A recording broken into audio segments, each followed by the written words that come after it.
Hi all, അസ്സലാമു അലൈക്കും. Welcome back to Silna's kitchen.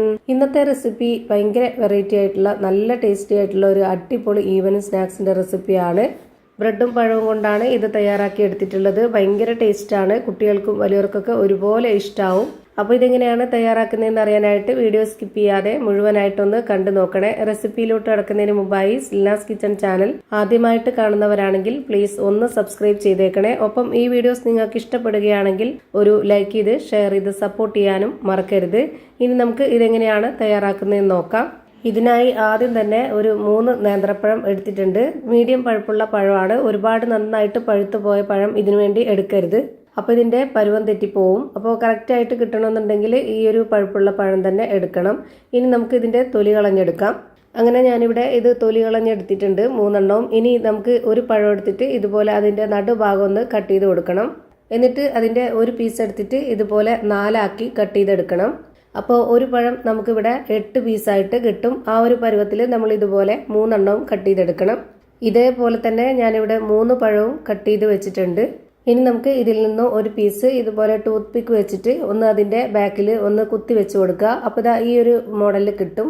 ഇതുപോലെ തന്നെ എല്ലാത്തിലും ടൂത്ത് പിക്ക് വെച്ചിട്ട് കുത്തിയെടുക്കുന്നുണ്ട്. ഇങ്ങനെ ചെയ്യണമെന്ന് നിർബന്ധമൊന്നുമില്ല. ഇങ്ങനെ ആകുമ്പോൾ കാണാനും നല്ല ഭംഗിയുണ്ടാവും. അതുപോലെ തന്നെ നമ്മളെ വീട്ടിൽ വരുന്ന ഗസ്റ്റുകൾ കാണുന്നുണ്ടെങ്കിലും വീട്ടിലെ കുട്ടികൾക്ക് കൊടുക്കാനാണെന്നുണ്ടെങ്കിലും ഇങ്ങനെയൊക്കെ ഒരു വെറൈറ്റി ആയിട്ട് ചെയ്തു കൊടുത്താൽ അവർക്ക് നല്ല പോലെ ഇഷ്ടാവുകയും ചെയ്യും, നന്നായിട്ട് കഴിക്കുകയും ചെയ്യും, ഒരു കൗതുകമൊക്കെ തോന്നും. ഇനി നമുക്ക് കോട്ട് ചെയ്തെടുക്കാനുള്ള ഒരു മിക്സ് തയ്യാറാക്കി എടുക്കാം. അതിനായിട്ട് ഞാനിവിടെ ഒരു ബൗൾ എടുത്തിട്ട് അതിലേക്ക് ഒരു കോഴിമുട്ട പൊട്ടിച്ചൊഴിച്ച് കൊടുത്തു.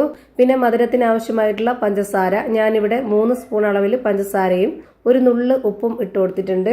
ഇനി ഇതിലേക്ക് 1/4 കപ്പ് അളവിൽ 1/4 കപ്പ് അളവിൽ പാൽ ഒഴിച്ചു കൊടുത്തിട്ടുണ്ട്. നല്ല കട്ടിയായിട്ടുള്ള പശുവിൻ പാലാണ്. ഇനി ഇതിലേക്ക് പാൽ ഒഴിച്ചു കൊടുത്തിട്ടുള്ള അതേ കപ്പ് അളവിൽ തന്നെ 1 കപ്പ് മൈദപ്പൊടി ഇട്ട് കൊടുത്തു. പിന്നെ അതിൻ്റെ കൂടെ തന്നെ 1 സ്പൂൺ അളവിലും കൂടെ മൈദപ്പൊടി ഇട്ട് കൊടുത്തിട്ടുണ്ട്. അതാണ് ഇതിൻ്റെ കണക്ക്.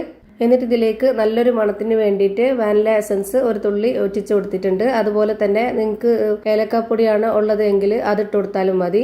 എന്നിട്ട് ഇതുപോലെ ഒട്ടും കട്ട കെട്ടാതെ ഒരു വിസ്ക് വെച്ചിട്ട് നല്ല പോലെ ഇതുപോലെ നടിച്ചെടുക്കാം. ഇപ്പോൾ ഒട്ടും കട്ട ഇല്ലാതെ തന്നെ നന്നായിട്ട് കിട്ടിയിട്ടുണ്ട്. ഇനി നമുക്ക് ഈ മൈദാമാവിലൊന്ന് മുക്കിയെടുക്കാം ഈ ഒരു പഴം. എന്നിട്ട് നമുക്ക് ബ്രെഡ് പൊടിയിലും കൂടെ ഒന്ന് കോട്ട് ചെയ്തിട്ടെടുക്കണം. ഇപ്പോൾ ഇതാ നമ്മൾ ഈ ഒരു പഴം നന്നായിട്ട് കോട്ട് ചെയ്തെടുത്തിട്ടുണ്ട്. ഇതുപോലെ ടൂത്ത് പിക്ക് വെച്ച് കുത്തി കൊടുത്തതുകൊണ്ടാണ് നല്ല ഭംഗിയായിട്ടിരിക്കുന്നത്. അല്ലാന്നുണ്ടെങ്കിൽ നമ്മൾ കൈവച്ചൊക്കെ പിടിച്ച് ചെയ്യുവാണെന്നുണ്ടെങ്കിൽ ആ ഒരു കറക്റ്റ് ഷേപ്പ് കിട്ടത്തില്ല. ഇപ്പോൾ ഞാനിവിടെ ഒരെണ്ണം കൂടെ ചെയ്ത് കാണിക്കുന്നുണ്ട്. ഇതുപോലെ തന്നെ എല്ലാം ചെയ്ത് ഒരു പാത്രത്തിലേക്ക് മാറ്റിയിട്ടുണ്ട്. ഇനി നമുക്കിതൊന്ന് ഫ്രൈ ചെയ്തെടുക്കാം.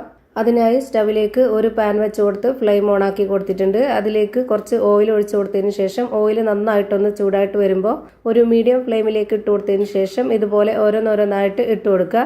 എന്നിട്ട് ഇതുപോലെ നന്നായിട്ടൊന്ന് ഫ്രൈ ചെയ്തെടുക്കാം. തിരിച്ചും മറിച്ചൊക്കെ ഇട്ട് കൊടുത്തതിന് ശേഷം ഒരേ ഫ്ലെയിമിൽ തന്നെ വെച്ച് കൊടുക്കാൻ വേണ്ടി നോക്കുക. ഒരുപാട് ഫ്ലെയിം കൂട്ടി വെച്ചാൽ പെട്ടെന്ന് കരിയുകയും ചെയ്യും, അകമൊന്നും വേവയില്ല. അതുപോലെ ഫ്ലെയിം കുറച്ച് വെച്ചാൽ വാടി പോവുകയും ചെയ്യും. അപ്പോൾ അതുകൊണ്ട് എത്ര എണ്ണമാണോ ഫ്രൈ ചെയ്തെടുക്കുന്നത് അത്രയും സമയം വരെ നമ്മൾ ഇതുപോലെ തന്നെ ഒരേ ഫ്ലെയിമിൽ ഫ്രൈ ചെയ്തെടുക്കുക. അപ്പോൾ എല്ലാം ഒരുപോലെ തന്നെ കിട്ടും.